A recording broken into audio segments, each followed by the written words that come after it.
বন্দৰলৈ বিমানবন্দৰৰ পৰা কটকটীয়া নিৰাপত্তা বেষ্টনীৰ মাজেৰে দুই অভিযুক্ত হাজিৰ কৰা হয় সিজিএম কাৰ্যালয়।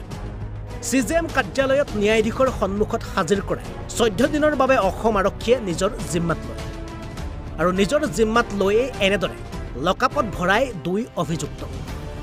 ইফালে আৰক্ষীয়ে 14 দিনৰ নিজৰ জিম্মাত লোৱাৰ পাছতে এই 14 দিনৰ ভিতৰত জুবিন গাৰ্গৰ হত্যাৰ সম্পৰ্ক সকলো তথ্য প্ৰমাণ উদ্ধাৰ কৰিবলৈ চেষ্টা কৰিব অসম আৰক্ষীৰ CID দলে। আৰু পুনৰ 14 দিনৰ পাছত অসম আৰক্ষীয়ে ন্যায়ালয়ৰ মজিয়াত দুই অভিযুক্তক হাজিৰ কৰে।